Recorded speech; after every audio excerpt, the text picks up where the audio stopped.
Bengali টিউশনে তোমাদের সকলকে স্বাগত। আমি শুভময়। আজ তোমাদের মাইকেল মধুসূদন দত্তের লেখা চতুর্দশপদী কবিতাবলী, এই কবিতাবলীর কয়েকটি কবিতা তোমাদের পাঠ্য রয়েছে। মানে যারা বিহার টেট দিচ্ছ তাদের কয়েকটি কবিতা বলাও ভুল হবে, এগুলি হচ্ছে সনেট। সেই সনেটগুলি তোমাদের পাঠ্য রয়েছে।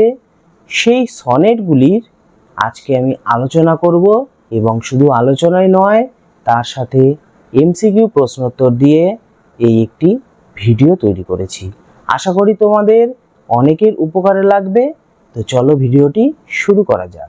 যে সনেটগুলি তোমাদের সিলেবাসের অন্তর্ভুক্ত রয়েছে সেগুলি হলো উপক্রম, কৃত্তিবাস, কাশিরাম দাস, শ্রীপঞ্চমী, বিজয়া দশমী এবং কপোতাক্ষ নদ।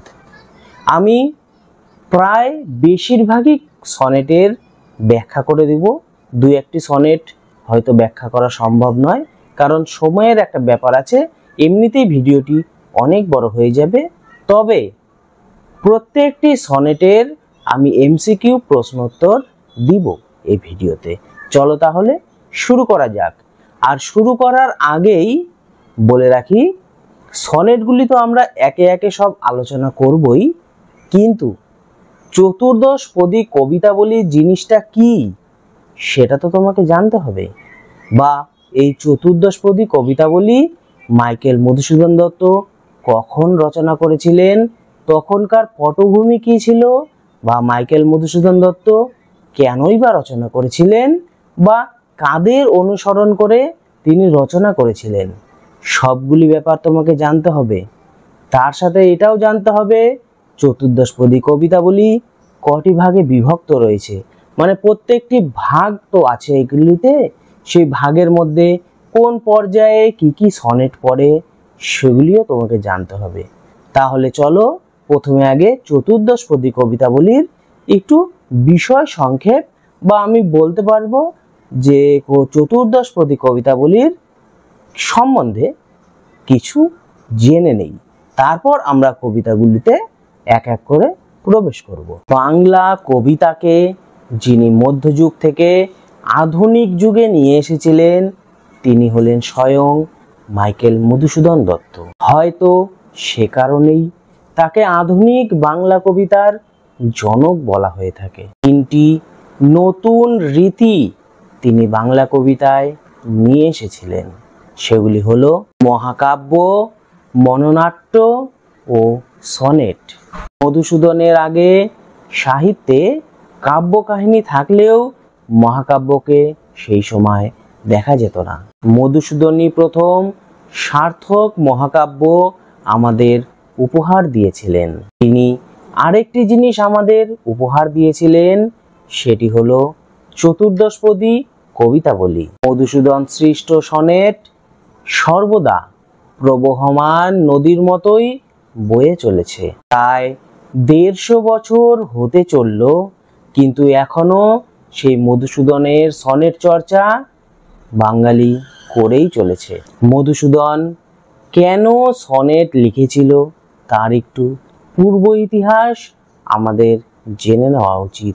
মধুসূদনের পরিবার বা মধুসূদনের বাড়ির সবাই প্রায় কম বেশি ওকালতির সাথে যুক্ত ছিল, তাই তিনি তাদের থেকেও বড় ওকালতি বা ব্যারিস্টার হওয়ার জন্য বিদেশ পাড়ি দিয়েছিলেন। কিন্তু সেখানে তেমন সুবিধে তিনি করে উঠতে পারেননি। তার জীবন চলানোই প্রায় অসম্ভব হয়ে উঠেছিল সেই বিদেশে। এই অসুবিধা থেকে পরিত্রাণ পেতে তিনি চলে আসেন লন্ডন থেকে ফ্রান্সে। কিন্তু ফ্রান্সে এসেও দরিদ্রতা তাকে ছাড়েনি। ফ্রান্সের ভার্সাই শহরে তাকে দারিদ্রতার সাথে লড়াই করেই কাটাতে হয়েছিল। এই ফ্রান্সের ভার্সাই শহরে থাকাকালীন ইতালীয় কবি পেত্রার্কের অনুসরণ করে মধুসূদন সনেট রচনা করতে শুরু করেছিলেন। আমাদের ভাবতেও অবাক লাগে, এরকম একটি পরিস্থিতিতে থেকেও মধুসূদন কিভাবে সনেট রচনায় ব্রতী হয়েছিলেন। জীবেন্দ্র সিংহ মহাশয় মনে করেছিলেন মধুসূদন এক গভীরতম উপলব্ধির দিনে এই চতুর্দশপদী কবিতাবলী রচনায় ব্রতী হয়েছিলেন। আসলে সনেট কি বলতো? সনেট হলো কবির জীবন বা তার যে মনের, সেই মনের গোপন কথা উদ্ঘাটনের একটি মাধ্যম। তার জীবনে যে ঢেউ উঠেছিল, সেই ঢেউকে আমরা সনেটের মাধ্যমে প্রবাহিত বা প্রতিফলিত হতে দেখেছি। মধুসূদন ফ্রান্সের ভার্সাই শহরে থাকাকালীন যে গভীরতম দুঃখের উপলব্ধি করেছিলেন, তখন বুঝতে পেরেছিলেন যে মনের দৃঢ় শক্তি পায়ের তলার মাটির মতোই শক্ত। যৌবনে তিনি অকারণ স্বপ্ন দেখেছিলেন, কিন্তু সেই রঙিন প্রজাপতি তার জীবনে খারাপ সময় বয়ে নিয়ে এসেছিল। ফলে তিনি সেদিন নিজের জন্মভূমিকেই নতুন করে চিনতে শিখেছিলেন। ফলে তার দৃষ্টি ফিরেছিল দেশের দিকে। তাই বলা যায়, নতুন করে আত্ম উপলব্ধি বা নতুন করে স্বদেশকে চিনতে পারার যে অনুভূতি, সেগুলি পরতে পরতে ছড়িয়ে রয়েছে এই চতুর্দশপদী কবিতাবলীর সনেটগুলিতে।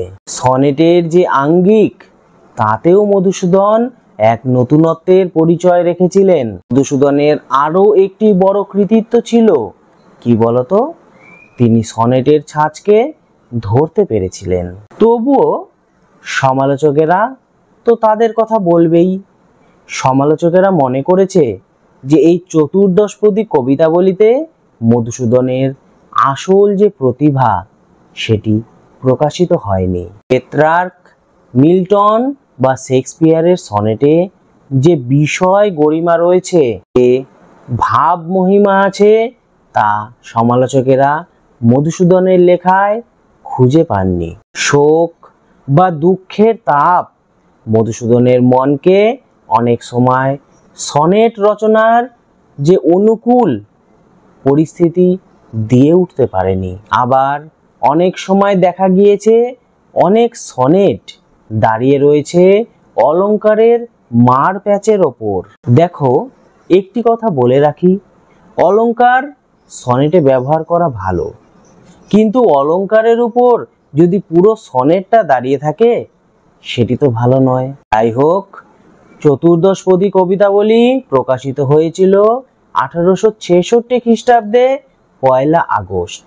এই চতুর্দশপদী কবিতাবলী প্রকাশের সঙ্গে সঙ্গে বঙ্গবাসী আশ্বস্ত হয়েছিলেন যে মধুসূদন তার বঙ্গভূমিকে ভুলে যায়নি। দেখো, আরেকটি জিনিস আমাকে প্রথমেই বলতে হতো, যাই হোক এখন বলে রাখি, সনেট কাকে বলে এটি তো তোমাকে জানতে হবে, তাই না? তাহলে চলো একটু দেখে নেই সনেট কাকে বলে। অক্ষরবৃত্ত ছন্দে রচিত 14 পংক্তির যে কবিতা, যার প্রথম অষ্টকে রয়েছে ভাবের বিস্তার ও শেষ ষটকে সেই ভাবকে গুটিয়ে আনা হয়, তাকেই বলবে সনেট। তাহলে কি দেখতে পেলাম? সনেটের দুটি ভাগ, একটি অষ্টক, একটি ষটক। অষ্টকে থাকে 8টি লাইন এবং ষটকে থাকে 6টি লাইন। চতুর্দশপদী কবিতাগুলিতে মোট 110টি সনেট ছিল। এই সনেটগুলিতে বিভিন্ন বিচিত্রতা আমরা লক্ষ্য করতে পারি। তিনি বিভিন্ন সময় বিভিন্ন বিষয় নিয়ে এই সনেটগুলি রচনা করেছিলেন। তাই সনেটগুলিকে আমরা মোটামুটি কয়েক ভাগে ভাগ করে নিয়েই দেখে নিব তার কতগুলি ভাগ এবং সেই ভাগে কি কি সনেট পড়েছে। মানে সবগুলি তো আর 110টা এখন বলা সম্ভব নয়। আমি কিছু কিছু উদাহরণ দিব এবং সনেটের ভাগগুলি দেখাবো। প্রথম ভাগে আসি, কবি প্রশস্তিমূলক সনেট। সেই ভাগের মধ্যে পড়বে Petrarch, Kashiram Das, Jaydev, Kalidas, Ishwar Gupta, Dante, Valmiki, Victor Hugo, Tennyson ইত্যাদি সনেট। পরবর্তী ভাগ হলো কবি ও সাহিত্য বিষয়ক সনেট। এই ভাগের মধ্যে যে সমস্ত সনেটগুলি পড়বে তা হলো বঙ্গভাষা, কবি মাতৃভাষা, কবি, কবিতা, মহাভারত, ভাষা, সংস্কৃত প্রভৃতি এই ভাগের মধ্যে পড়বে। পরবর্তী ভাগ দেখো, তিনি বাংলাদেশ ও বাংলা সংস্কৃতিকে নিয়ে কতগুলি সনেট রচনা করেছিলেন। তার মধ্যে পড়বে বউ কথা কও, শ্রী পঞ্চমী, পরিচয়, বিজয়া দশমী, আশ্বিন মাস, কপোতাক্ষ নদ প্রভৃতি। পরবর্তী ভাগ দেখে নেব, তিনি নিসর্গ প্রীতি নিয়ে বেশ কতগুলি সনেট রচনা করেছিলেন। সেগুলির মধ্যে পড়বে সায়ংকাল, নিশা, সূর্য, বটবৃক্ষ ইত্যাদি। পরবর্তী ভাগ দেখে নেব, এর মধ্যে নীতিতত্ত্ব বিষয়ক তিনি বেশ কিছু সনেট লিখেছিলেন। সেগুলির মধ্যে পড়বে পরলোক, শ্মশান, নতুন বৎসর এবং শিব মন্দির। পরবর্তী ভাগ রসতত্ত্ব নিয়ে। তিনি রসতত্ত্ব নিয়ে যে সমস্ত সনেট রচনা করেছিলেন তার মধ্যে পড়বে করুণ রস, শৃঙ্গার রস, বীর রস, রৌদ্র রস ইত্যাদি। তবে এই সনেটগুলি রচনার আগে তিনি উপক্রম নামে একটি কবিতা লিখেছিলেন। সেই উপক্রমে কবি মাইকেল মধুসূদন দত্ত নিজের আত্মপরিচয় দিয়েছিলেন। যদিও সেই আত্মপরিচয় সমকালীন আত্মপরিচয় নয়, এই আত্মপরিচয়ে নিজের পূর্বের সাহিত্যকৃতি তিনি তুলে ধরেছিলেন।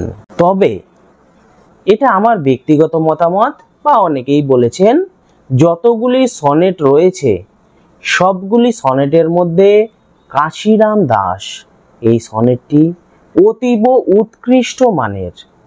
তোমরা পড়ে দেখবে, যদি ভালো লাগে তাহলে মানবে আমার কথা। যাই হোক, আমি চতুর্দশপদী কবিতাবলী নিয়ে অনেক কথা বলে ফেললাম। হয়তো এত কথা তোমাদের প্রয়োজনে নাও লাগতে পারে, কিন্তু জেনে রাখা ভালো। এই চতুর্দশপদী কবিতাবলীর যে 6টি কবিতা তোমাদের পাঠ্য রয়েছে, এখন আমি এক এক করে সেই কবিতাগুলি, সবগুলি হয়তো হবে না, কিছু কবিতা বিষয়বস্তু আলোচনা করব এবং তারপর প্রত্যেকটি কবিতার পেছনে থাকবে এমসিকিউ প্রশ্ন উত্তর। চলো তাহলে শুরু করা যাক। আর সবার প্রথমে আমরা কপোতাক্ষ নদ, এই যে সনেটটি বা কবিতাটি, এটির বিষয়বস্তু নিয়ে শুরু করব। কপোতাক্ষ নদ হলো মাইকেল মধুসূদন দত্তের যে সাগরদাড়ি গ্রামে জন্মগ্রহণ হয়েছিল, সেই সাগরদাড়ি গ্রামের পাশ দিয়ে বয়ে চলা একটি নদ। এই নদকে ঘিরে কবির শৈশবের বিভিন্ন স্মৃতি এখনো তার মনে জেগে রয়েছে, বা বলা চলে জাগ্রত অবস্থায় রয়েছে। তাই শৈশবের সেই স্মৃতি, বা বলা চলে কপোতাক্ষ নদের সেই স্মৃতি কবির মনকে এখনো মাঝে মাঝে আকুল করে তোলে। সেই সকল স্মৃতি যেন তাকে এখনো নিজের দিকে টানে। এই কবিতা বা সনেটের মাধ্যমে মাইকেল মধুসূদন দত্তের বঙ্গভূমির প্রতি যে তীব্র আকর্ষণ বা ভালোবাসা, তার পরিচয় আমরা পেয়ে থাকি। শুধু যে জাগ্রত অবস্থায় তাই নয়, ঘুমের মধ্যে, স্বপ্নের মধ্যে সর্বদা কপোতাক্ষ নদ এবং তার সাথে জড়িত যে বিভিন্ন স্মৃতি, তা কবি মনকে উতলা করে দেয়। এই নদ যেন কবিকে তার তীব্র আকাঙ্ক্ষার বিষয়কে উপলব্ধি করিয়েছে, যেন এক মায়া মন্ত্র। আসলে কবি মায়াময় স্বপ্নের জগতের মধ্যে এই কপোতাক্ষ নদের তিনি শুনতে পান। এভাবেই দেশ দেশান্তরে থেকেও তিনি নিজের জন্মভূমির প্রতি তার যে টান, সেই টান অনুভব করেন। আমরা জানি কবি বিদেশে থাকাকালীন বিভিন্ন পাশ্চাত্য নদ নদী দেখেছিলেন। সেই বিদেশের প্রতিটি নদ নদী আপন আপন সৌন্দর্যে সবগুলি বলীয়ান। সেই নদ নদীগুলির সৌন্দর্যও হৃদয় ও মনকে নাড়া দিয়ে যায়। কিন্তু শৈশবের স্মৃতি জড়ানো সেই যে কপোতাক্ষ নদের স্মৃতি বা তার যে সৌন্দর্য, সেই সৌন্দর্য তিনি বিদেশের বিভিন্ন নদ নদীর মধ্যে কখনোই পাননি। পৃথিবীর বিভিন্ন নদ নদী আপন আপন রূপে মহিমান্বিত হলেও তার মধ্যে কবি স্নেহের ছায়া পাননি। আসলে কবির ছোটবেলার সেই কপোতাক্ষ নদ তাকে যেন মাতৃস্নেহে আটকে রেখেছে। আমরা সকলেই জানি মধুসূদন যখন পাশ্চাত্য দেশে ভ্রমণে গেছিল বা পড়াশোনা করতে গিয়েছিল, তখন তিনি মাতৃস্নেহ থেকে বঞ্চিত হয়েছিলেন। তাই যেন কপোতাক্ষ নদের জলকে এই মাতৃদুগ্ধের সঙ্গে তুলনা করেছেন। আসলে প্রবাসের জীবন ছিল খুবই হতাশাময়। সেই হতাশাময় জীবনে বারবার ভেসে এসেছে সেই কপোতাক্ষ নদের স্মৃতি। একসময় ভেবেছিলেন বা বলতে পারো সংশয় প্রকাশ করেছিলেন যে আর কখনো হয়তো বঙ্গভূমির মুখ আমি দেখতে পাবো না, বা বলা যেতে পারে তিনি কপোতাক্ষ নদের সেই যে জল, সেই জলকে আর কখনো দেখতে পাবেন না, এটি তিনি সন্দেহ প্রকাশ করেছিলেন। তাই তিনি জননী জন্মভূমির কাছে প্রার্থনা করেছেন এই কপোতাক্ষ নদ যেন তার স্মৃতিকে সর্বদা জাগিয়ে রাখে। বঙ্গভূমির সন্তান হিসাবে তার যেন একটা অস্তিত্ব থেকে যায় বঙ্গবাসীর হৃদয়ে। কপোতাক্ষ নদ, এই যে সনেটটি, এটিতে মাইকেল মধুসূদন দত্তের স্বদেশ প্রীতিকে খুব গভীরভাবে আমরা ফুটে উঠতে দেখি। মূলত এই স্বদেশ প্রীতি তার একটি নদকে কেন্দ্র করেই গভীরভাবে ফুটে উঠেছিল। এটা তো গেল একটা সামগ্রিক আলোচনা। এবার কপোতাক্ষ নদকে আমি প্রত্যেকটি লাইনে ভেঙে ভেঙে আরেকবার আলোচনা করে দিব, মানে চুলচেরা বিশ্লেষণ তোমাদের সামনে নিয়ে আসব। চলো তাহলে শুরু করা যাক। প্রথমে কয়েকটি লাইনকে আমরা দেখে নেব। সতত হে নদ তুমি পড়ো মোর মনে, সতত তোমার কথা ভাবি এ বিরলে। সতত যেমতি লোক নিশার স্বপনে শোনে মায়ার মন্ত্রধ্বনি, তব কলকলে জুড়াই এ কান আমি ভ্রান্তির ছলনে। সতত শব্দের অর্থ হলো সর্বদা বা সব সময়। কবি কবিতা শুরুর প্রথমেই বলেছিলেন সর্বদা হে নদ তুমি মনে পড়ো, এবং তিনি আরও বলেছেন সর্বদাই তিনি বিরলে এই নদের কথা ভাবতে থাকেন। বিরলে বলতে বোঝায় একাকিত্বে, তাই কবি যখন বিরলে থাকেন সর্বদাই সেই নদ তার মনে এসে ধাক্কা দিয়ে যায় বা মনে এসে নতুনভাবে জাগরিত হয়ে যায়। দেখো পরের লাইনটিতে যদি আমরা আসি তাহলে দেখতে পাবে একটি ব্র্যাকেট দেওয়া রয়েছে, মানে একটি ব্র্যাকেট রয়েছে। আমরা যদি ব্র্যাকেটটি বাদ দিয়ে আলোচনা করি, মানে পরবর্তী লাইনটা আলোচনা করি, তাহলে দাঁড়াবে কপোতাক্ষ নদ সর্বদা কবির মনে নাড়া দিয়ে যায়, এবং কপোতাক্ষ নদের কলকল ধ্বনি কবি শুনতে পান কানে। আসলে কবি দেশ থেকে অনেক দূরে থাকেন বলে তিনি ছলনার মাধ্যমে নিজেকে আবৃত করে রেখেছেন।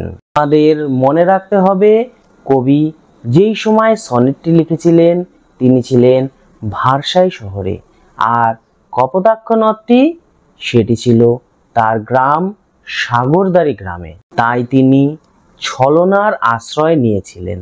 ব্র্যাকেটের যে ব্র্যাকেটটি আমি একটু আগে বলছিলাম ওটিকে বাদ দিয়ে আলোচনা করছি, সেই ব্র্যাকেটের অর্থটা তো বলা হলো না, এবার তাহলে ব্র্যাকেটের অর্থটা বলে নেই। যেভাবে সবাই রাত্রে স্বপনে মায়ার মন্ত্রধ্বনি শোনেন, তেমনি কবিও কপোতাক্ষ নদের সেই কল্লোধ্বনি শুনেছেন। এবার আসবো পরবর্তী কয়েকটি লাইন নিয়ে আলোচনায়। বহু দেশে দেখিয়াছি বহু নদ দলে, কিন্তু এ স্নেহের তৃষ্ণা মিটে কার জলে। দুগ্ধ স্রোতরূপী তুমি জন্মভূমি স্তনে। আমরা দেখেছি কবিতার ব্যারিস্টারি স্বপ্ন পূরণের জন্য নানা দেশ ভ্রমণ করেছেন এবং বহু দেশে তিনি বহু নদ নদীও দেখেছিলেন। কিন্তু বলা যায় কবির স্নেহের তৃষ্ণা মেটেনি কোনো নদ নদীকে পর্যবেক্ষণ করে। আসলে মাইকেল মধুসূদন দত্ত যে স্নেহের জন্য আকুল হয়েছিলেন সেই স্নেহ কোনো নদ নদী পূরণ করতে পারেনি। কোনো বলতে এখানে বিদেশের কোনো নদ নদীর কথা বলা হয়েছে। বলা চলে একমাত্র কপোতাক্ষ নদের জলেই কবির তৃষ্ণা মিটবে, কেননা কবির ছোটবেলা কেটেছিল সেই কপোতাক্ষ নদীর তীরেই। এটা হলো কবির মাতৃভূমির নদ। এখানে কবির ভালো লাগা, ভালোবাসা ইত্যাদি জড়িয়ে রয়েছে। তাই আমরা বলতে পারি অন্য কোনো নদ নদীর জলে কবির সেই তৃষ্ণা কখনোই মিটবে না। পরবর্তী লাইনটি দেখো। পরবর্তী লাইনে কবি বলেছেন, প্রতিটি সন্তানের কাছে তার মা যেমন প্রিয় হয়ে ওঠে, তেমনি আমার তো বিশেষ করে মনে হয় প্রতিটি মানুষের কাছে তার জন্মভূমি বা মাতৃভূমি মায়ের মতো হয়ে ওঠে। তাই মাতৃভূমির ওপর দিয়ে যে নদী বয়ে চলেছে সেই নদীর জলকে কবি মাতৃদুগ্ধের সমান বলে মনে করেছেন।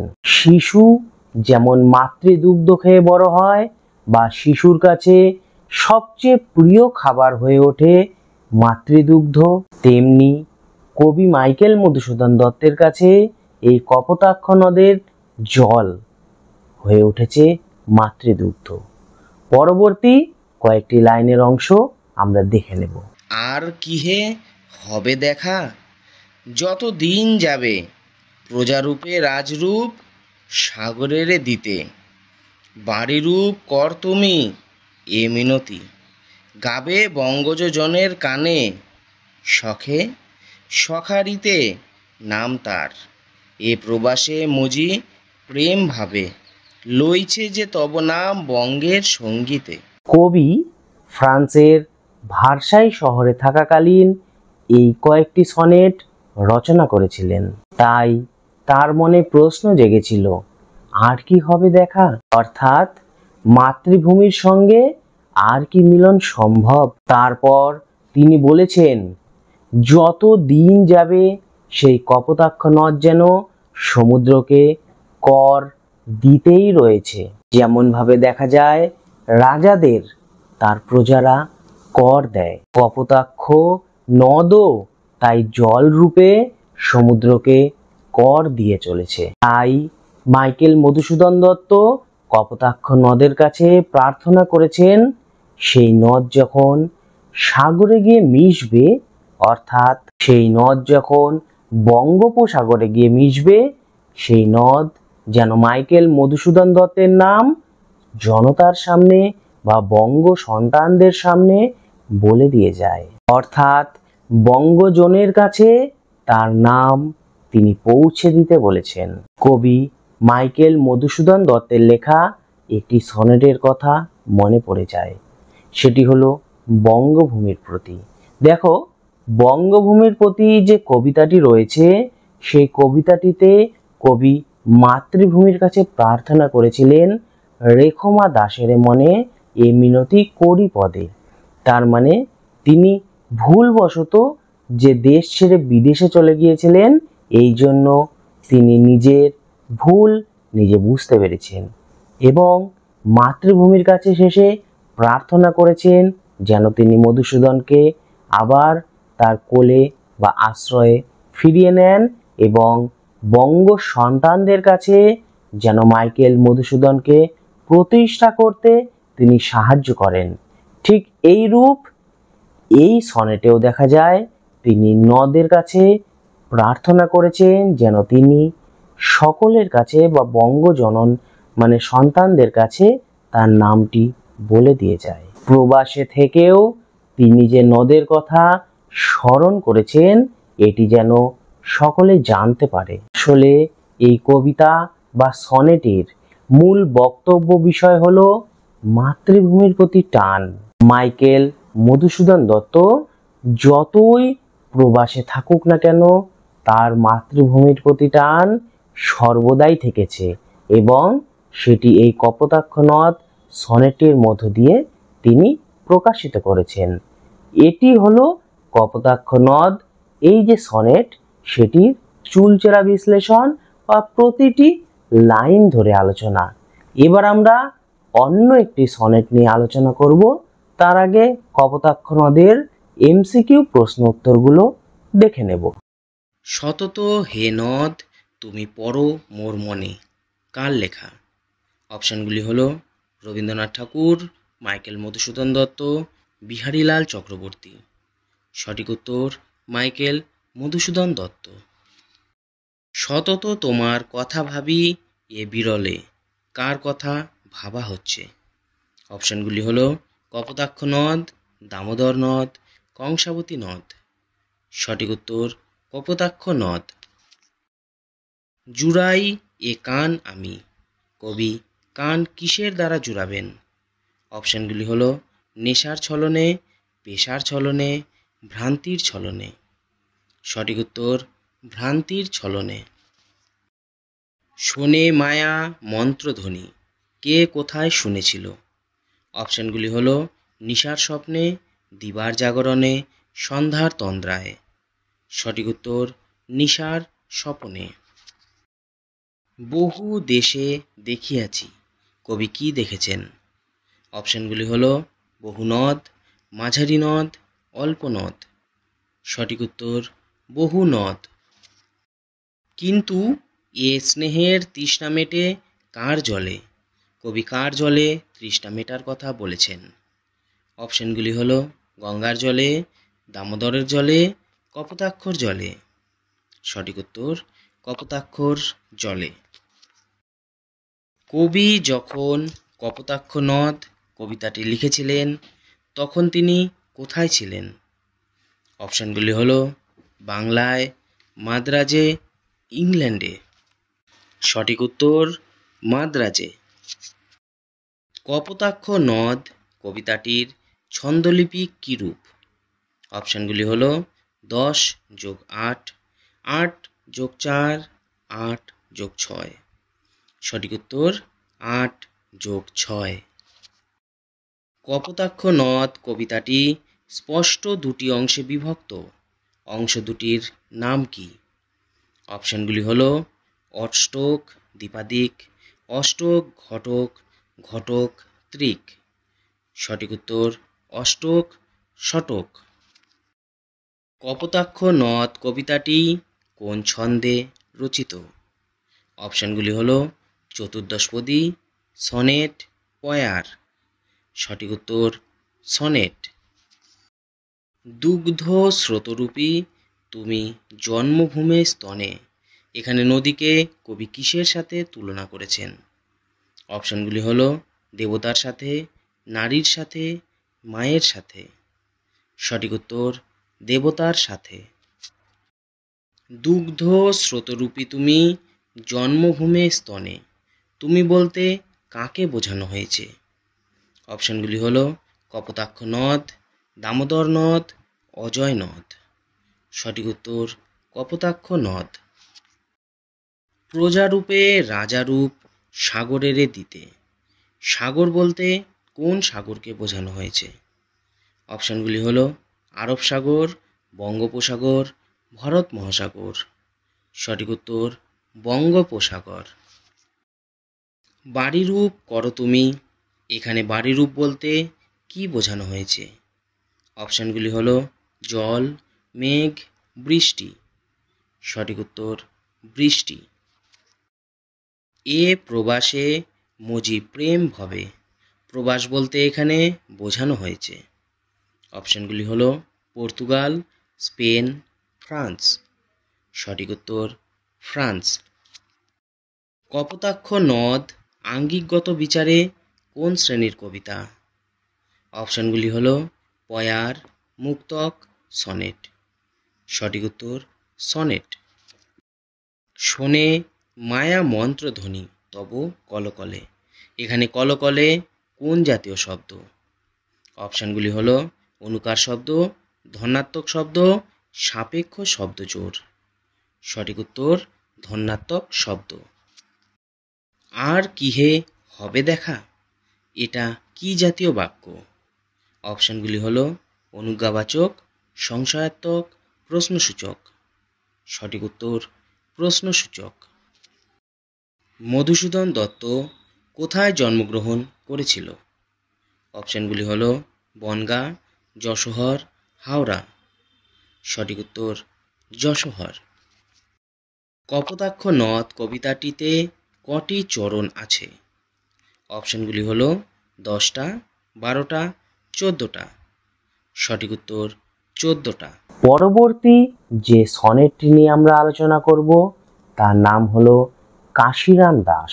প্রথমে কাশিরাম দাসের সামান্য বিষয়বস্তু আলোচনা করে নেই, তারপর কাশিরাম দাস এই সনেটটির লাইন ধরে তোমাদের সামনে আলোচনা করে দেব। চলো তাহলে বিষয়বস্তু শুরু করা যাক। চতুর্দশপদী কবিতাবলীর বিষয়বস্তু যখন আমি আলোচনা করেছিলাম তখন তোমাদের আমি বলেছিলাম মধুসূদন কবি প্রশস্তিমূলক কয়েকটি সনেট রচনা করেছেন। তার মধ্যে উল্লেখযোগ্য কয়েকটি সনেট হলো পেত্রাক, কাশিরাম দাস, জয়দেব, কালিদাস, ঈশ্বরগুপ্ত, দান্তে, বাল্মীকি, উপক্রম প্রভৃতি উল্লেখযোগ্য। তবে সব দিক থেকে বিচার করে কাশিরাম দাস যে সনেটটি রয়েছে সেটি চতুর্দশপদী কবিতাবলীর মধ্যে সবচেয়ে ভালো বা সবচেয়ে উল্লেখযোগ্য বলে আমার মনে হয়েছে। আমরা জানি কাশিরাম দাস মহাভারতের অনুবাদক ছিলেন। তিনিই ছিলেন মূলত মহাভারতের শ্রেষ্ঠ অনুবাদক। তার অনুদিত গ্রন্থ হলো ভারত পাঁচালী। আসলে কবি মধুসূদন তার বয়োজ্যেষ্ঠ কবি সাহিত্যিকদের নিয়ে অনেক সনেট রচনা করেছিলেন। এগুলি হলো আসলে তাদের প্রতি মধুসূদনের একটি শ্রদ্ধা নিবেদন। আসলে মধুসূদন দত্ত কাশিরাম দাসের মহত্ব বা জীবন চেতনা বোঝাতেই এই সনেটটি রচনা করেছিলেন। এই সনেটে দেখা যায় মধুসূদন পুরাণের কিছু প্রসঙ্গ তুলে এনেছেন। যেমন মনে করো স্বর্গ থেকে গঙ্গাকে টেনে আনার বৃত্তান্ত, মহাদেবের জটাতে সেই গঙ্গাকে ধারণ, ভগীরথ কর্তৃক গঙ্গাকে মর্তে নিয়ে আসা এবং তার রাজবংশকে উদ্ধার করার কাহিনী। এতগুলি পৌরাণিক তথ্য বা পৌরাণিক কাহিনীকে মধুসূদন এই সনেটে তুলে ধরেছিলেন। চলো তাহলে দেখে নেওয়া যাক এই সনেটের পুঙ্খানুপুঙ্খ আলোচনা, তার মানে লাইন ধরে আলোচনা। প্রথমে কয়েকটি লাইন আমরা দেখে নেই।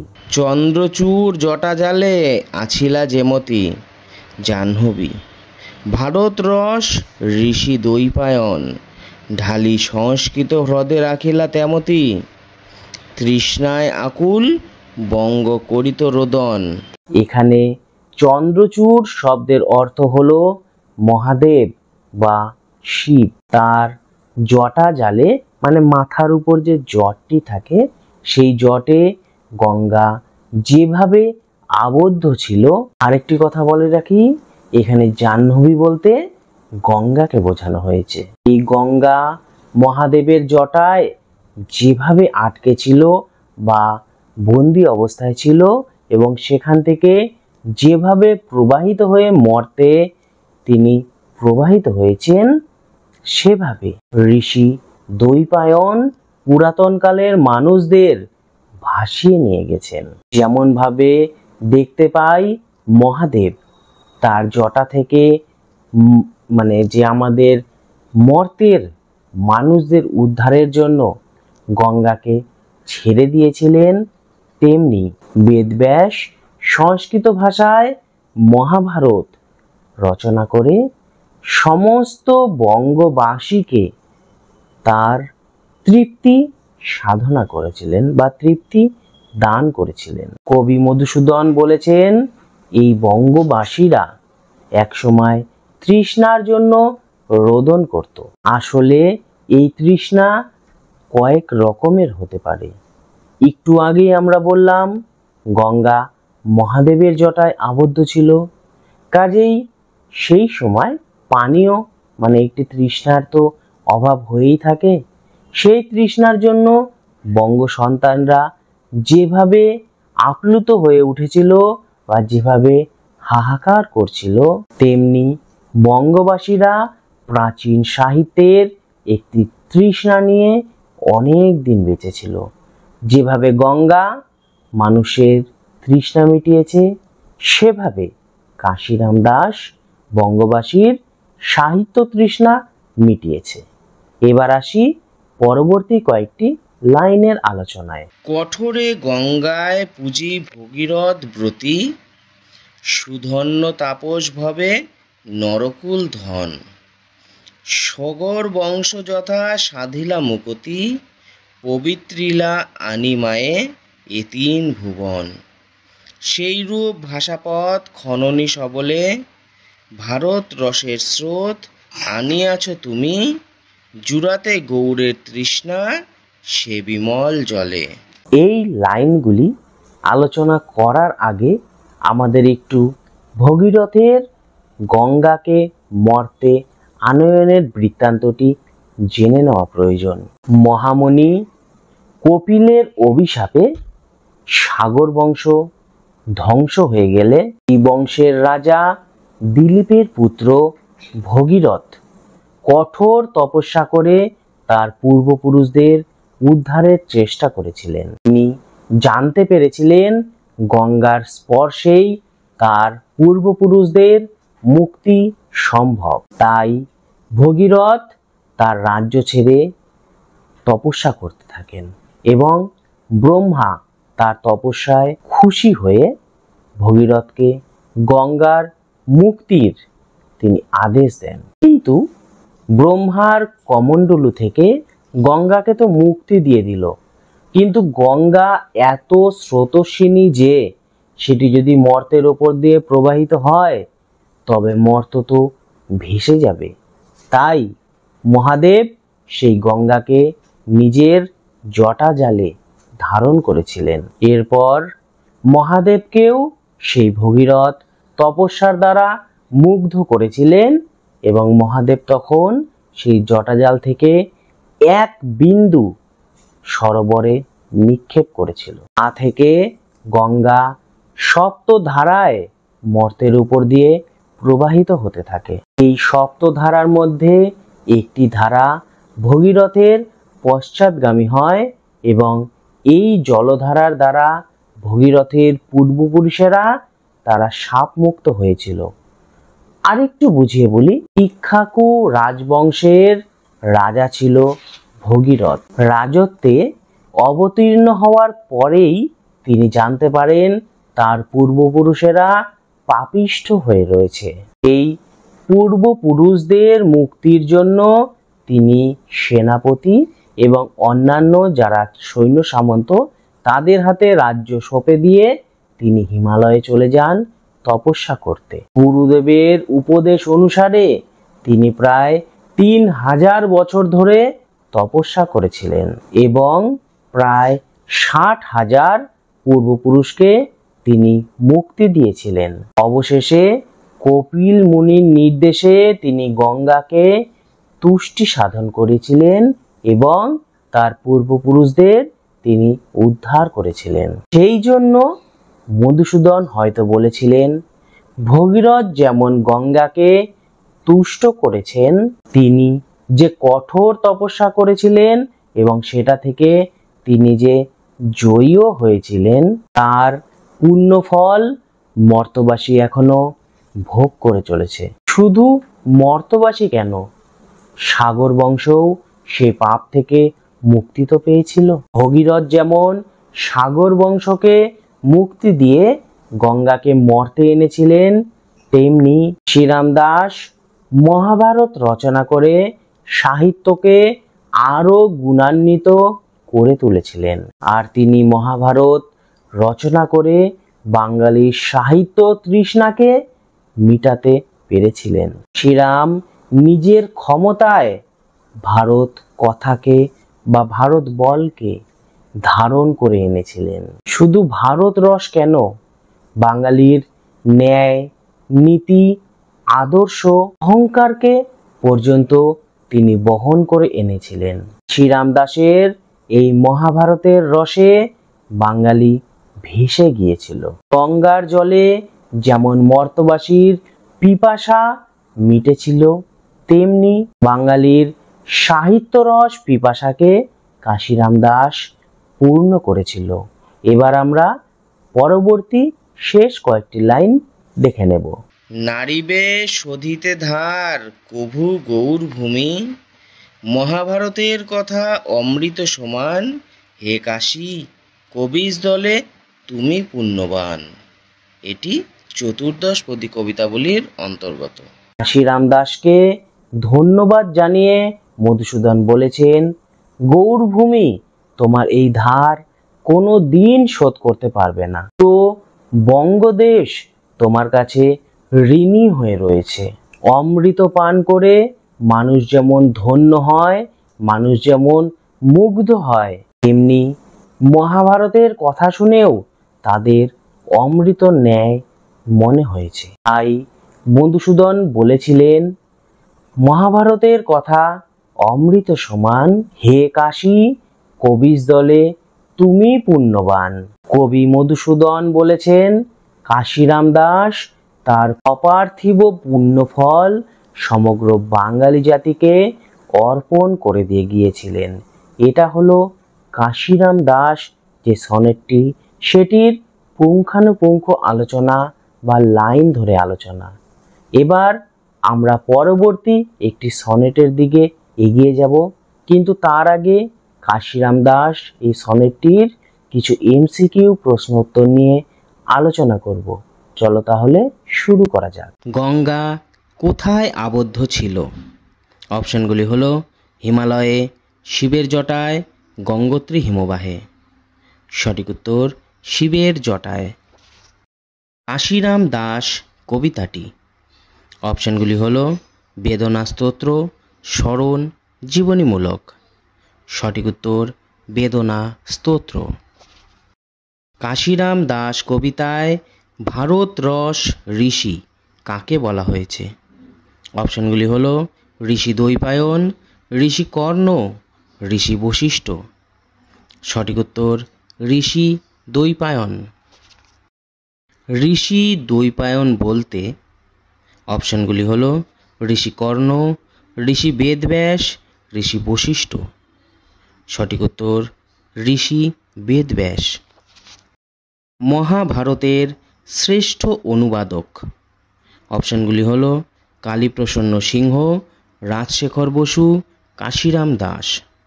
সঠিক উত্তর কাশিরাম দাস। গঙ্গাকে স্বর্গলোক থেকে মর্তলোকে নামিয়ে এনেছেন। অপশনগুলি হলো রাজা ভগীরথ, রাজা মাহেশ্বর, বেদব্যাস। সঠিক উত্তর রাজা ভগীরথ। শিবের মাথায় চাঁদের নাম। অপশনগুলি হলো চন্দ্রকলা, চন্দ্রচূড়, চন্দ্রমণি। সঠিক উত্তর চন্দ্রচূড়। কাশিরাম দাস কবিতায় কোন বংশের কথা আছে? অপশনগুলি হলো ইক্ষ্বাকু, সাগর বংশের, গর্গ বংশের। সঠিক উত্তর সাগর বংশের। দেবী গঙ্গার অপর নাম।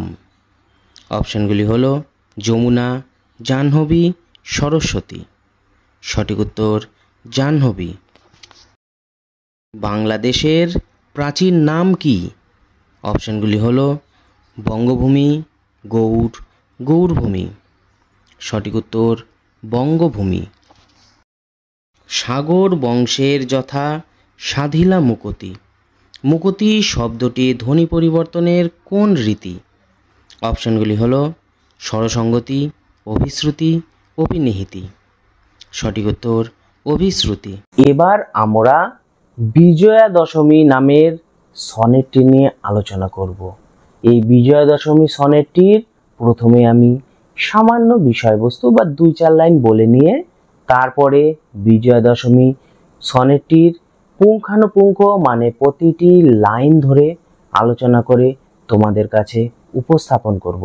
তাহলে চলো শুরু করা যাক। বিজয়া দশমী সনেটটি শুরু করার আগে আমাদের জেনে নেওয়া উচিত বিজয়া দশমী জিনিসটা আসলে কি।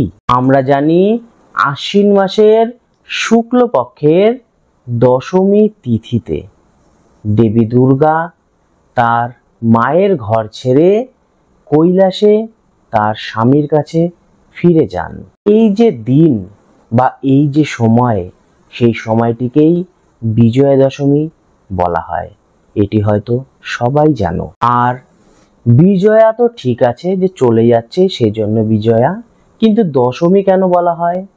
আসলে দেবী দুর্গা মহিষাসুরের সাথে 9 দিন 9 রাত্রি যুদ্ধ করেছিলেন এবং দশম দিনের দিন তিনি মহিষাসুরকে বধ করেছিলেন।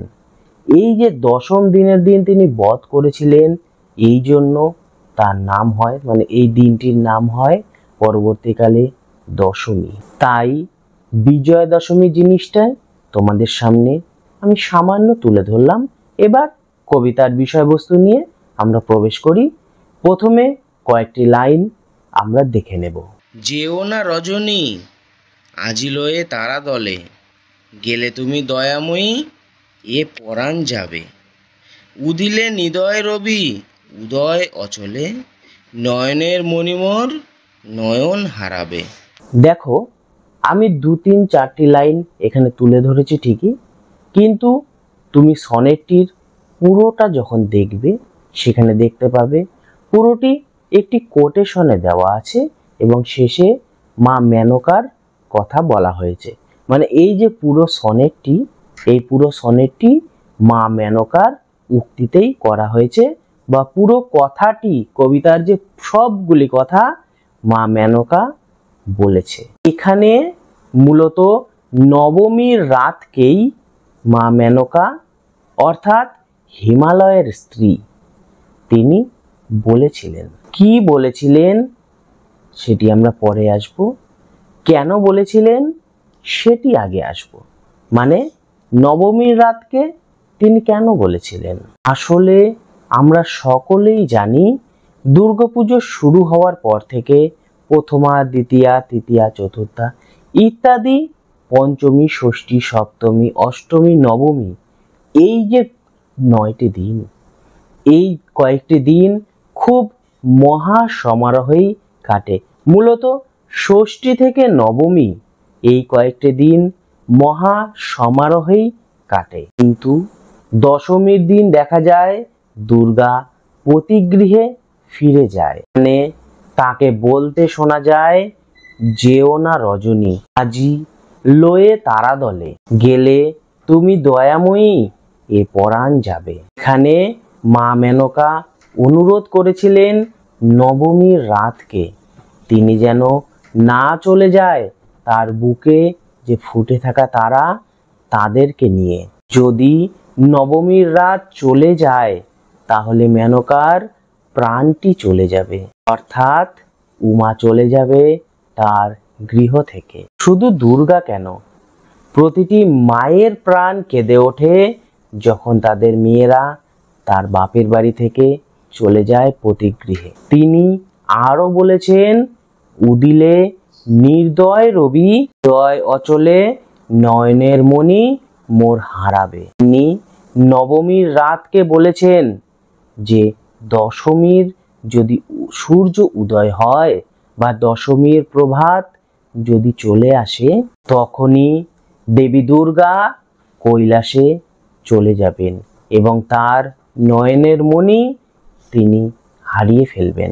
মেনকা এখানে সূর্যকে নির্দয় রবি হিসাবে চিহ্নিত করেছেন। মানে উদয় অচলে বলতে আকাশে সূর্য ওঠার কথা বলা হয়েছে।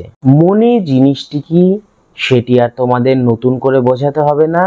আমাদের চোখের মাঝখানে যে কালো অংশটি থাকে সেটি হলো আমাদের নয়নের মণি। মণি হলো চোখের মধ্যমণি বা আমাদের শরীরের বেশি বা সবচেয়ে বেশি দামি একটি অঙ্গ। আরেকটি জিনিস বলে রাখি, প্রতিটি মায়ের তাদের চোখের মণি হয় তার মেয়েরা। তাই নবমীর রাতকে মেনকা বলেছেন, যদি দশমীতে সূর্য উদিত হয় তাহলে তিনি মণি হারিয়ে ফেলবেন, অর্থাৎ তিনি তার মেয়েকে হারাবেন। পরবর্তী কয়েকটি লাইন নিয়ে দেখে নেওয়া যাক। 12 মাস তিথি সত্যি নিত্য অশ্রু জলে, পেয়েছি উমায় আমি কি সান্ত্বনা ভাবে, 3টি দিনেতে কহ লো তারা কুন্তলে, এ দীর্ঘ বিরহ জ্বালা এ মন জুড়াবে।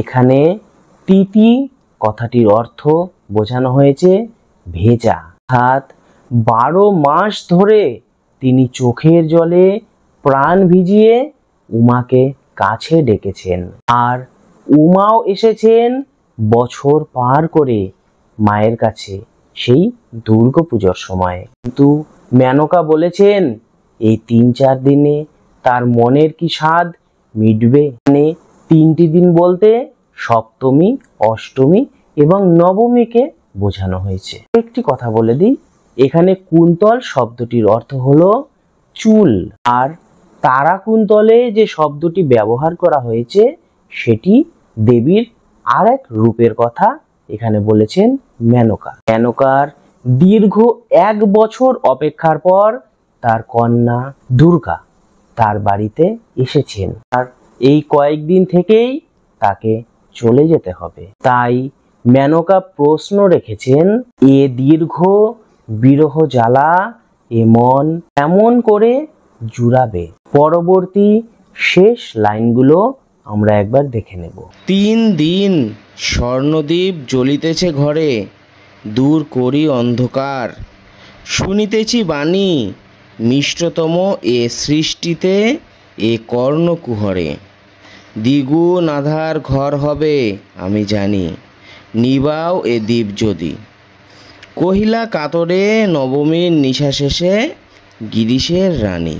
মেনকা বলেছেন 3 দিন স্বর্ণপ্রদীপ জ্বলিতেছে ঘরে, দূর করি অন্ধকার, অর্থাৎ মেনকার ঘরে বা বলা চলে বাঙালির ঘরে এই 3 দিন অর্থাৎ সপ্তমী, অষ্টমী, নবমী এই 3 দিন স্বর্ণপ্রদীপ জ্বলিতেছে। তোমরা হয়তো ভাবতে পারো স্বর্ণপ্রদীপ কি, আর সবার কি স্বর্ণপ্রদীপ জ্বালানোর ক্ষমতা রয়েছে?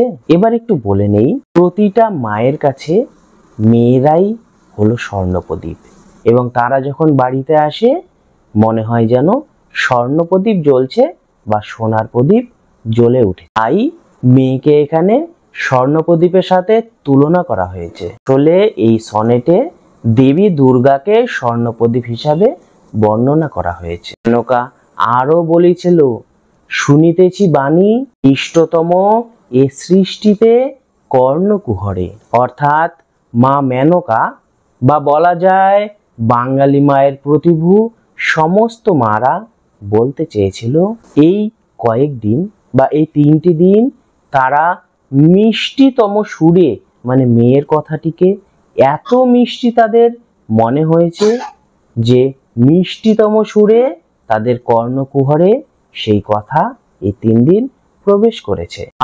সংক্ষেপে বলা যায় এই 3 দিন তারা মেয়ের বাণী শুনেছেন নিজের কর্ণকুহরে। আসলে প্রতিটি মায়ের কাছে তার মেয়ের কথা হলো মিষ্টিতম কথা।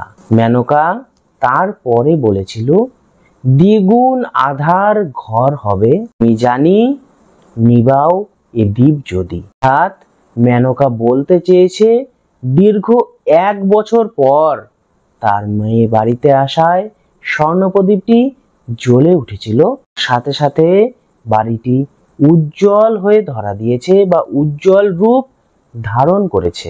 আরেকভাবে উল্লেখ করা যায়, যখন উমা এসেছিল এখানে তখন আকাশে তারায় ভরে গিয়েছিল। এই তারাগুলোকেও স্বর্ণপ্রদীপ হিসাবে চিহ্নিত করা যায়। আর যদি সকাল হয়ে যায় বা দশমীর সকাল চলে আসে তাহলে তো এই তারাগুলো গায়েব হয়ে যাবে বা সেখান থেকে মিশে যাবে বা চলে যাবে। বলা যায় দশমীর সকালে যখন উমা তার স্বামীর ঘরে চলে যাবে তখন মেনকার ঘরে যে স্বর্ণ প্রদীপটি জ্বলে উঠেছিল সেই স্বর্ণ প্রদীপটি আবার নিভে যাবে। এটি ছিল মূলত মেনকার মনের আক্ষেপ বা নবমীর রাতকে করা তার প্রশ্ন বা নবমীর রাতের কাছে তার অনুরোধ। মেনকার এই সমস্ত কথা অর্থাৎ সনেটটি লক্ষ্য করলে আমরা দেখতে পাব প্রথম থেকে শেষ পর্যন্ত গিরিশ রানী মেনকার হৃদয়ের করুণার্ত স্বর ফুটে উঠেছে খুব সুন্দরভাবে, যা আমাদের প্রতিটি বাঙালি ঘরের মায়েদের করুণার স্বর। এটি হলো এই বিজয়া দশমী কবিতার বিষয়বস্তু। এবার আমরা এই বিজয়া দশমী কবিতার এমসিকিউ প্রশ্নোত্তর নিয়ে আলোচনা করব। পরবর্তীতে আমরা ধাপে ধাপে আরও যে কয়েকটি সনেট বাকি থাকলো সেগুলির এমসিকিউ প্রশ্ন নিয়ে আলোচনা করে ভিডিওটি এখানেই শেষ করব, মানে প্রশ্নগুলি আলোচনা করার পর তারপরেই শেষ করব। বিজয়া দশমী কবিতাটি কি জাতীয় কবিতা? অপশানগুলি হলো সনেট, গীতিকবিতা, হাইকু। সঠিক উত্তর সনেট। ড্যাশ দিনেতে কহলো তারা কুন্তলে। অপশানগুলি হলো একটি, দুটি, তিনটি। সঠিক উত্তর তিনটি। গেলে তুমি ড্যাশ এ পরাণ যাবে। অপশানগুলি হলো কণ্ঠময়ী, হৃদিময়ী, দয়াময়ী। সঠিক উত্তর দয়াময়ী। ড্যাশ মাঘ তিথি সতী নিত্য অশ্রু জলে। অপশানগুলি হলো 10, 11, 12। সঠিক উত্তর 12। ড্যাশ নিশা শেষে শিরিষের রানী। অপশানগুলি হলো একাদশী, দশমী, নবমী। সঠিক উত্তর নবমী। ড্যাশ আধার ঘর হবে আমি জানি। অপশানগুলি হলো দ্বিগুণ, 3 গুণ, 4 গুণ। সঠিক উত্তর দ্বিগুণ। ড্যাশ দিন স্বর্ণদ্বীপ জ্বালিতেছে ঘরে। অপশানগুলি হলো 3, 4, 5। সঠিক উত্তর 3। দূর করি ড্যাশ শুনিতেছি বাণী। অপশানগুলি হলো আলোর, অন্ধকার, ভোরের। সঠিক উত্তর অন্ধকার। বিজয়া দশমী কবিতাটিতে কিসের প্রভাত আছে? অপশানগুলি হলো শ্যামাসঙ্গীত, বৈষ্ণব পদাবলী, রবীন্দ্রসঙ্গীত। সঠিক উত্তর শ্যামাসঙ্গীত।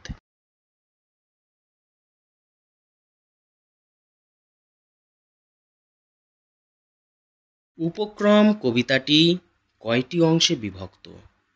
অপশানগুলি হলো একটি, দুটি, তিনটি। সঠিক উত্তর দুটি। উপক্রম কবিতাটি চতুর্দশপদী কবিতাবলীর কত সংখ্যক কবিতা? অপশানগুলি হলো প্রথম, দ্বিতীয়, তৃতীয়। সঠিক উত্তর প্রথম। উপক্রম কবিতার প্রথম অংশে কতগুলি ছত্র আছে? অপশানগুলি হলো 12টি, 13টি, 14টি। সঠিক উত্তর 14টি।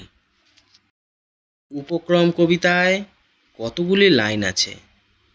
অপশানগুলি হলো 27টি, 28টি, 29টি। সঠিক উত্তর 28টি।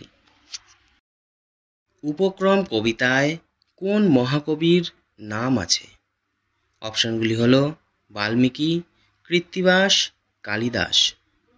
সঠিক উত্তর বাল্মীকি। উপক্রম কবিতার দ্বিতীয় অংশে কতগুলি ছত্র আছে? অপশানগুলি হলো 12টি, 13টি, 14টি। সঠিক উত্তর 14টি। উপক্রম কবিতায় কোন বিদেশি কবির নাম আছে। অপশানগুলি হলো ফ্রান্সিসকো, পেত্রাক, শেক্সপিয়ার, মিল্টন। সঠিক উত্তর ফ্রান্সিসকো পেত্রাক। পেত্রাক কোন শতাব্দীর কবি? অপশানগুলি হলো চতুর্দশ শতাব্দীর ইতালীয় কবি, চতুর্দশ শতাব্দীর ইংল্যান্ডের কবি, ত্রয়োদশ শতাব্দীর ইতালীয় কবি। সঠিক উত্তর চতুর্দশ শতাব্দীর ইতালীয় কবি। উপক্রম কবিতার প্রথম ছত্র কি? অপশানগুলি হলো যথাবিধি বন্দি করি আনন্দে, বিধি বন্দি করি আনন্দ আসরে, যথাবিধি বন্দি করি আনন্দে আসার।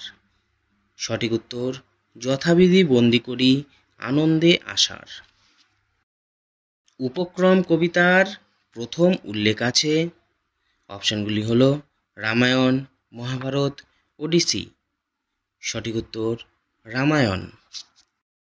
উপক্রম কবিতার শেষ ছত্র কি?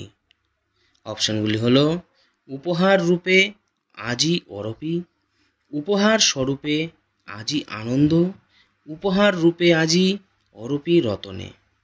সঠিক উত্তর উপহার রূপে আজি অরপি রতনে। কৃত্তিবাস কবিতাটি কত সংখ্যক কবিতা? অপশানগুলি হলো 5 সংখ্যক, 6 সংখ্যক, 7 সংখ্যক। সঠিক উত্তর 7 সংখ্যক। ড্যাশ কণ্ঠে যথাস্বর কবিপাত। অপশানগুলি হলো কোকিলের, গায়কের, পাখির। সঠিক উত্তর কোকিলের। জনক জননী তব দিলা শুভক্ষণে কোন কবিতার অংশ?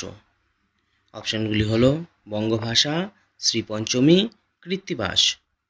সঠিক উত্তর কৃত্তিবাস। কৃত্তিবাসকে কবি কি উপাধি দিয়েছেন? অপশানগুলি হলো কবিধর, কবিপতি, কবিযশ। সঠিক উত্তর কবিপতি। গাও গো ড্যাশ নাম সুমধুর তানে। অপশানগুলি হলো রামের, শ্যামের, ভারতের। সঠিক উত্তর রামের। বাল্মীকিকে কবি কি উপাধি দিয়েছেন? অপশানগুলি হলো কবি অধীশ্বর, কবি শ্রেষ্ঠ, কবি পিতা। সঠিক উত্তর কবি পিতা। কৃত্তিবাস কবিতায় কতগুলি ছত্র আছে? অপশানগুলি হলো 12টি, 13টি, 14টি। সঠিক উত্তর 14টি। কৃত্তিবাস কবিতাটি কোন শ্রেণীর মধ্যে পড়ে? অপশানগুলি হলো সনেট, গীতিকবিতা, হাইকু। সঠিক উত্তর সনেট।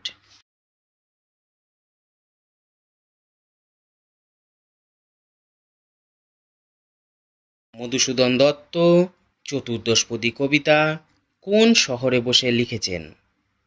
অপশানগুলি হলো ফ্রান্সের ভার্সাই শহরে, মাদ্রাজে, বঙ্গদেশে।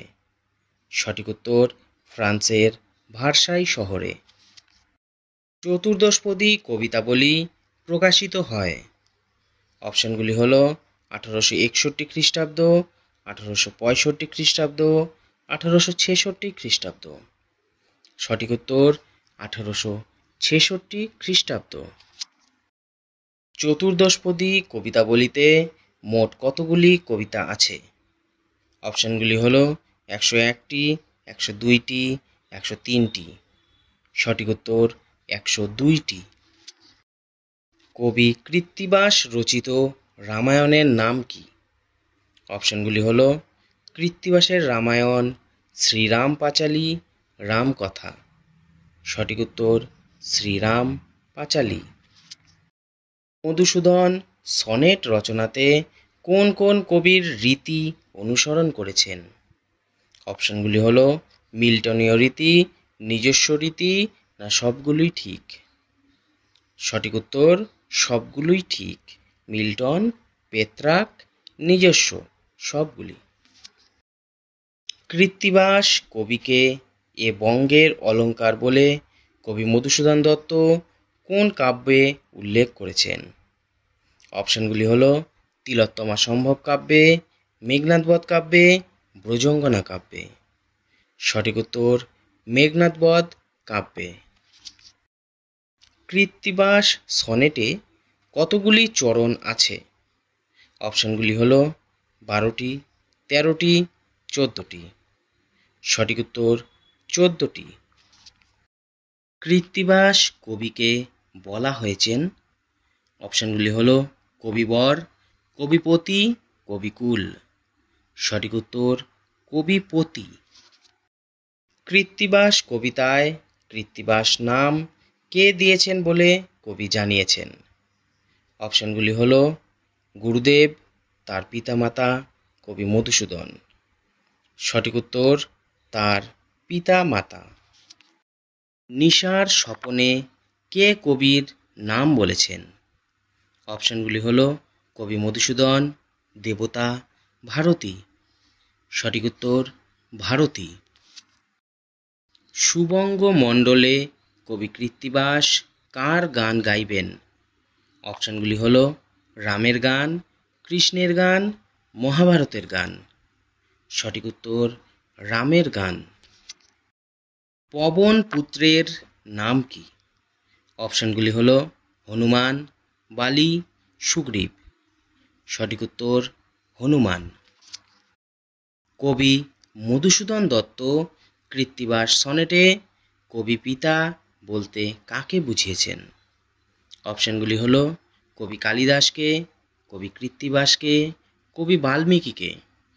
সঠিক উত্তর কবি বাল্মীকিকে। কৃত্তিবাস শব্দটির ব্যাসবাক্য সহ সমাস হবে। অপশানগুলি হলো কৃত্তির বাস সম্বন্ধ তৎপুরুষ, কৃত্তি বসঞ্জার বহুব্রীহি, কৃত্তি যে বাস সাধারণ কর্মধারয়। সঠিক উত্তর কৃত্তি বসঞ্জার বহুব্রীহি। বুঝি কয়েছিলা নাম নিশার স্বপনে? স্বপনে শব্দটি ধ্বনি পরিবর্তনের কোন রীতিতে হয়েছে? অপশানগুলি হলো স্বপ্ন থেকে স্বপন স্বরভক্তি, স্বপ্ন থেকে স্বপন মধ্য ব্যঞ্জনাগম, স্বপ্ন থেকে স্বপন অন্ত ব্যঞ্জনাগম। সঠিক উত্তর স্বপ্ন থেকে স্বপন স্বরভক্তি।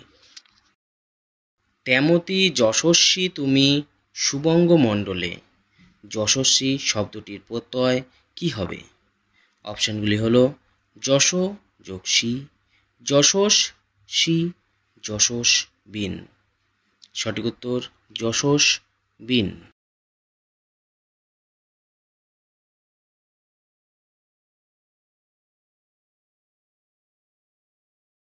শ্রীপঞ্চমী কবিতাটি কোন শ্রেণীর কবিতা?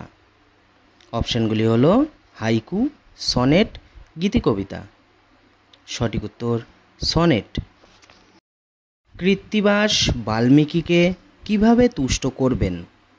অপশানগুলি হলো তপে, জ্ঞানে, সাধনায়। সঠিক উত্তর তপে। বুঝি কয়ে দিলা নাম ড্যাশ স্বপনে। অপশানগুলি হলো ভোর, আধার, নিশার। সঠিক উত্তর নিশার। কবিগুরু ড্যাশ প্রসাদে তৎপরে। অপশানগুলি হলো বাল্মীকি, হোমার, ব্যাসদেব। সঠিক উত্তর বাল্মীকি। নাসিল ড্যাশ লঙ্কার সমরে। অপশানগুলি হলো রাম, সুমিত্রাপুত্র, পবনপুত্র। সঠিক উত্তর সুমিত্রাপুত্র। ভারতে ড্যাশ পদ উপযুক্ত শনি। সঠিক অপশানগুলি হলো লক্ষ্মী, সরস্বতী, ভারতী। সঠিক উত্তর ভারতী। ড্যাশ দ্যুতির সাথে ভ্রমি ব্রজধামে। অপশানগুলি হলো স্বপ্ন, বাসনা, কল্পনা। সঠিক উত্তর কল্পনা। ড্যাশ সুধার রস করি বরিশন। অপশানগুলি হলো সঙ্গীত, হৃদয়, গান। সঠিক উত্তর সঙ্গীত। ড্যাশ বিখ্যাত দেশ কাব্যের কানন। অপশানগুলি হলো ইতালি, ফ্রান্স, ইউরোপ। সঠিক উত্তর ইতালি। সেই আমি শুনি যত ড্যাশ। অপশানগুলি হলো গৌড়, বঙ্গ, গৌর চূড়ামণি। সঠিক উত্তর গৌর চূড়ামণি।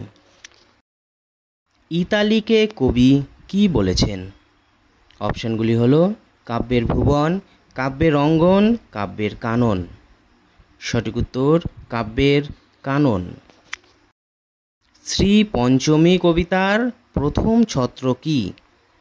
অপশানগুলি হলো কি কাব্য মাটির দেহে তব সনাতন, বিসর্জিব ভূভারত বিস্মৃতির জলে, নহে দিন দূর দেরি যবে ভূভারতে। সঠিক উত্তর নহে দিন দূর দেরি যবে ভূভারতে। ড্যাশ পদ্মজিনী রপিলা কৈশেলে।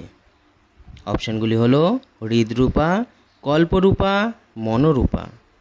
সঠিক উত্তর মনোরূপা। শ্রী পঞ্চমী কবিতাটি কত সংখ্যক কবিতা? অপশানগুলি হলো 18 সংখ্যক, 19 সংখ্যক, 20 সংখ্যক। সঠিক উত্তর 18 সংখ্যক। সে ড্যাশ বাস্তব যথা মরকতে। অপশানগুলি হলো হৃদয়ে, কাননে, কুসুমে। সঠিক উত্তর কুসুমে। কিন্তু ড্যাশ পূজা তোমার জগতে। অপশানগুলি হলো অস্থায়ী, চিরস্থায়ী, চিরদিন। সঠিক উত্তর চিরস্থায়ী।